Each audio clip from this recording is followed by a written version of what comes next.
할렐루야. 오늘도 내일도 주님과 함께 동행하는 우리 모두가 되기를 예수님의 이름으로 축복합니다. 이 시간 말씀을 받겠습니다. 이 복된 시간에 주시는 하나님의 말씀은 우리 계속해서 고린도전서 15장 35절에서 49절까지의 말씀입니다.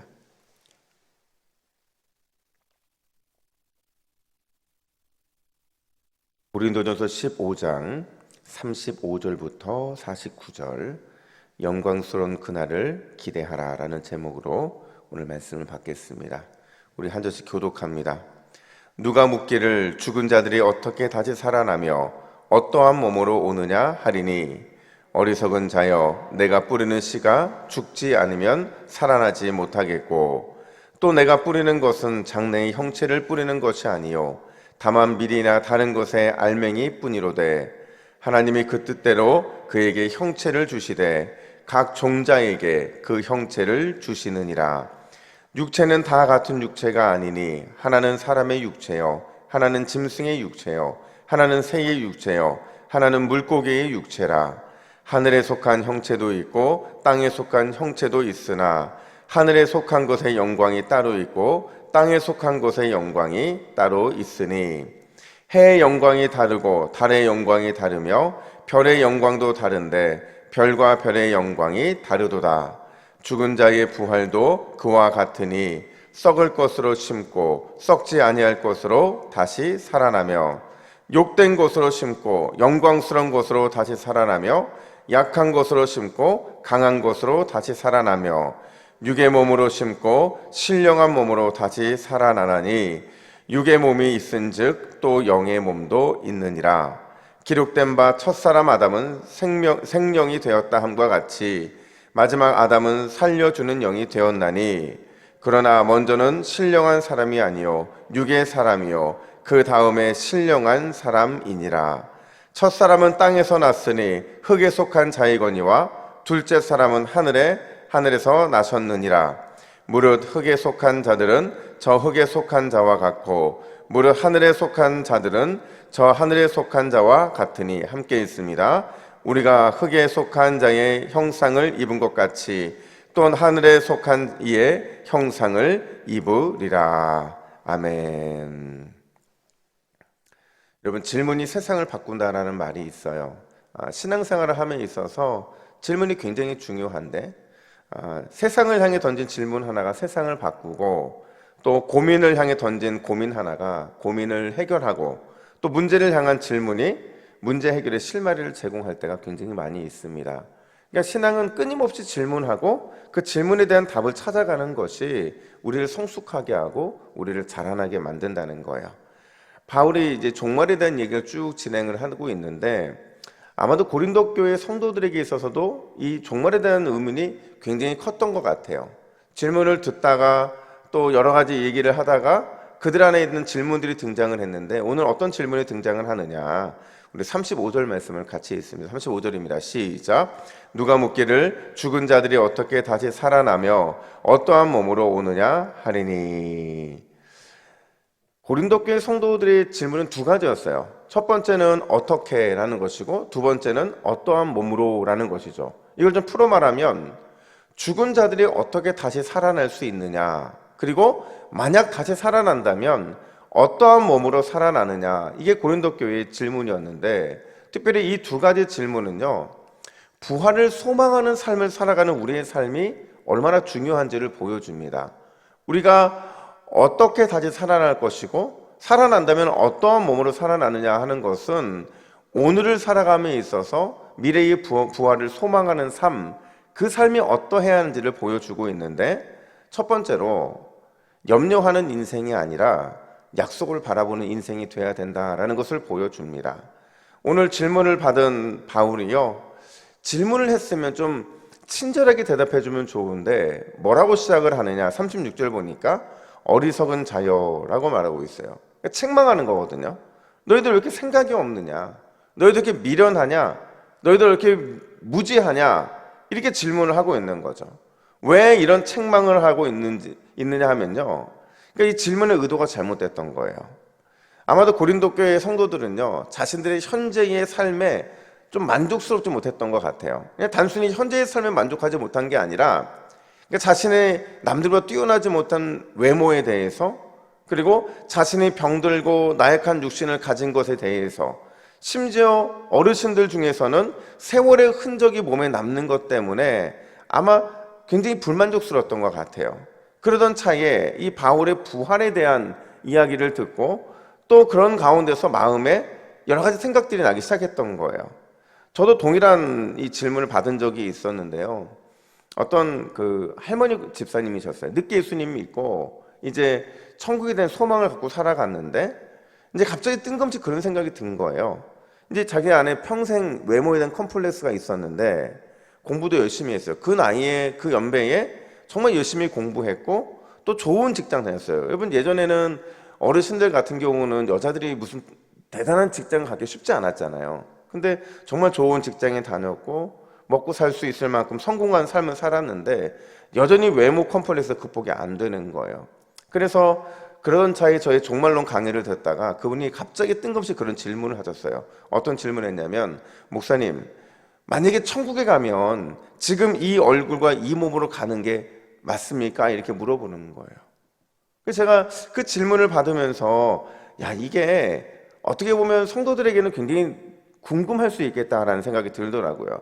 여러분, 그런 질문에 대해 바울이 뭐라고 대답하냐면, 오늘 본문에서 몸의 부활의 확실성을 보여주면서 씨의 비유 하나를 말해주고 있는데, 우리 36절 말씀을 한번 같이 읽어볼까요? 36절입니다. 시작. 내가 뿌리는 씨가 죽지 않으면 살아나지 못하겠고. 이게 무슨 말이냐면, 씨가 땅에 심겨져서 썩어야 열매를 맺는 것처럼 우리 육체의 부활 역시도 죽음을 전제로 하고 있다는 거예요. 죽어야, 그래야만 부활을 경험할 수 있는데, 중요한 건요, 어떠한 모습으로 꽃을 피고 열매를 맺을지 우리가 알까요? 모를까요? 모릅니다. 씨를 심길 때 그 씨가 어떤 꽃을 피게 될지, 어떤 열매를 맺을지 우리 정확하게 알 수가 없어요. 마찬가지로 우리의 부활의 모습도 그렇다는 겁니다. 그래서 38절에는 뭐라고 말하냐면, 하나님이 그 뜻대로 그에게 형체를 주시되 각 종자에게 그 형체를 주시느니라, 이렇게 말하고 있어요. 하나님이 자신의 뜻대로 우리 부활의 몸을 최고의 모습으로 만들어 주실 거라는 거죠. 그러니까 이거 바꿔 말하면 걱정하지 말라는 거예요. 너희가 천국에서 어떤 몸을 가지고 어떤 꽃을 피고 어떤 열매를 맺게 될지 걱정하지 말고 하나님께 맡기라는 거죠. 왜냐하면 반드시 우리의 부활의 몸은 하나님의 뜻대로 신령하고 영광스러운 최고의 모습이 될 것이기 때문이다라는 겁니다. 여러분, 우리는요, 이 땅을 살아가면서 정말 만족스럽지 못한 육신으로 살아갈 때가 많아요. 우리 역시도 병이 들고요. 여러분, 감기 걸려봐서 아시잖아요. 바이러스 하나에도 쓰러지고 넘어져요, 우리는. 이런 육신의 연약함, 날마다 쇠해지는 모습 보면서 우리는 참 내 자신이 너무도 연약하고 너무나도 약해도 너무 약하다는 사실을 인식하게 되는데, 그런 우리를 향해서 하나님께서 우리에게 주신 약속의 말씀이 있었어요. 그게 뭐냐면 우리가 오늘 불렀던 436장의 근거가 되는 찬양인데, 이 말씀인데, 우리 고린도후서 5장 17절 말씀을 같이 읽겠습니다. 시작. 그런즉 누구든지 그리스도 안에 있으면 새로운 피조물이라. 이전 것은 지나갔으니 보라 새 것이 되었도다. 아멘. 같은 고린도 후서에서 뭐라고 또 말하냐면, 우리의 육신은 날마다 후퇴한다는 거예요. 우리 육신은 날마다 연약해지고 날마다 힘이 들어지고 이 육신의 쇠함이 드러나게 되지만 우리의 영은 날마다 새롭게 된다, 이렇게 말하고 있거든요. 여러분, 주님 안에서, 예수 그리스도 안에서 우리는 날마다 새로운 피조물로 거듭나고 있는 줄로 믿습니다. 겉모습 보고 실망하고 겉모습 보고 속상해하는 것이 아니라 그리스도 안에서 날마다 새롭게 되는 우리의 모습을 바라보면서 장차 더 온전하고 더 완전한 모습으로 새롭게 하실 주님의 약속을 바라보는 것, 그게 바로 우리 믿음 있는 자들의 모습인 줄로 믿습니다. 여러분, 지금은 내 모습, 지금은 내 연약한 모습이 나를 힘들게 할 수 있지만 우리 주님께서는 반드시 우리를 더 온전하고 더 영광스러운 모습으로 만들어 주실 겁니다. 그 약속을 사모하고 오늘도 우리가 회복시켜 주신 주님을 바라보며 간절히 기도하는 저와 여러분 되기를 간절히 축복합니다. 뿐만 아니라 두 번째로 바울이 말해주는 건 뭐냐면 미래의 영광을 기대하는 것뿐만 아니라 그런 상황 가운데 감사하는 인생이 되라, 이렇게 말을 하고 있어요. 여러분, 오늘 본문을 보면 바울이 계속해서 이 땅의 몸과 천국에서의 몸을 아주 상세하게 비교해 주는데, 우리 42절부터 44절 말씀을 같이 함께 읽습니다. 시작.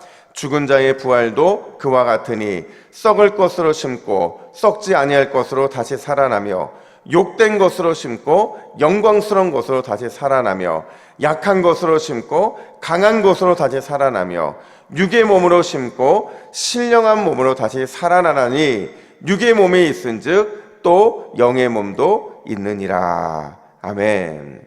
이런 바울이 뭐라고 비교합니까?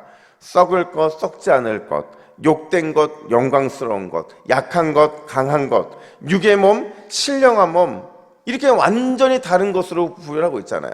뭘 말해주고 있냐면, 아까도 말씀드린 것처럼 현재의 육신 때문에 우리가 낙심할 필요가 없다는 거예요. 현재의 내 모습 때문에 마음 상할 필요가 없다는 거죠. 사실 여러분, 우리가 늘 육신이 연약해서 약을 하나씩 더 추가해서 먹어야 되고, 여러분 나이가 들면 들수록 점점 여러분 육신의 쇠약함을 경험하잖아요. 저도 신방 갈 때마다 어떤 집에 가봤더니 저한테 약통 하나를 보여주더라고요. 근데 이게 약이요, 한 달치 약통인데 이만한 박스에 가득 들어있는 거예요. 그거를 늘 드셔야 되고, 또 어떤 분들은 자꾸 약을 드시는 걸 깜빡깜빡 하니까 어떻게 걸어놔요? 이 달력에다 다 찍어 놓은 거예요. 그날 먹어야 될 약들은. 그런 약들을 드시면서 어떤 생각이 들겠어요? 야, 내가 이렇게 육신이 연약하구나, 내가 이렇게 살아가는 게 맞나? 낙담도 되기도 하고 마음이 상하기도 하지만, 다시 한번 말씀드리지만 우리 예수님께서요, 우리를 위해서 가장 영광스럽고 가장 영적인 천국의 몸을 이미 준비하고 계신 줄로 믿습니다. 그렇다고 한다면 단순히 그 기대감을 갖고 살아가는 게 아니라 거기에 덧붙여서 지금의 연약함 때문에 더 감사하고 지금의 부족함 때문에 더 감사할 수 있는 줄로 믿습니다. 왜냐하면 지금 이 땅에서의 이 몸이 끝이 아니기 때문에 그렇죠.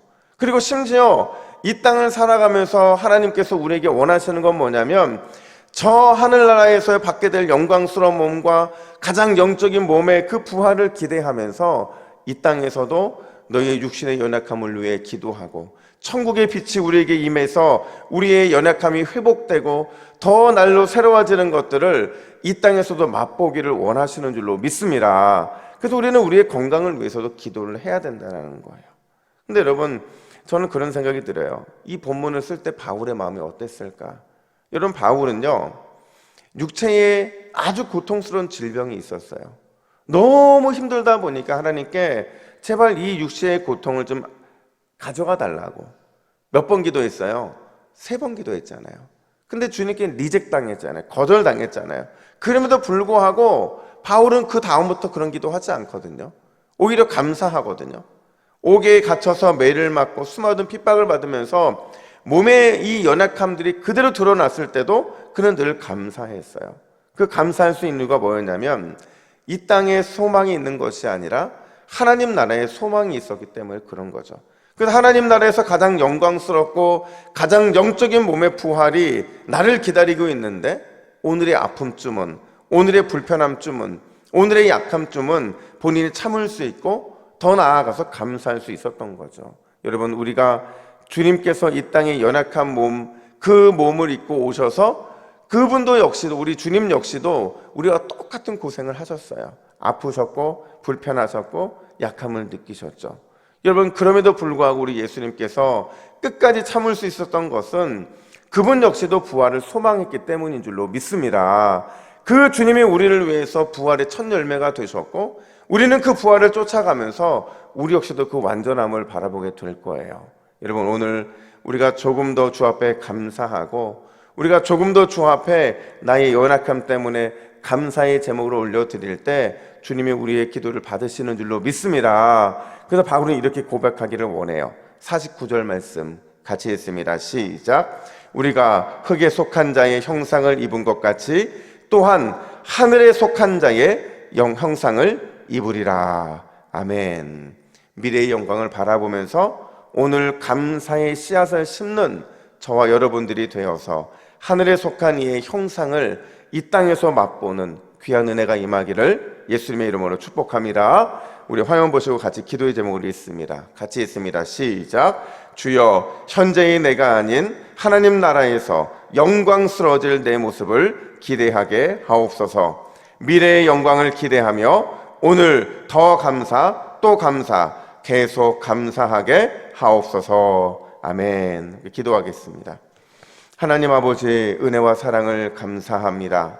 하나님, 오늘 말씀을 통해서 비록 우리의 육신은 쇠하지만 날마다 우리의 영은 날마다 주님 주신 은혜로 새로워지는 줄로 믿습니다. 하나님 나라에서의 영광스러워질 내 모습을 더 기대하며 오늘의 연약함과 오늘의 아픔과 오늘의 불편함과 오늘의 연약함을 참을 수 있도록 도와주시고 믿음을 가지고 더 감사하며 믿음으로 달려나가는 모든 믿음의 이 새벽 기도자들 될 수 있도록 인도하여 주시옵소서. 하나님, 오늘도 우리가 나의 육신의 연약함 때문에 불평하는 것이 아니라 감사의 씨앗을 심기를 원합니다.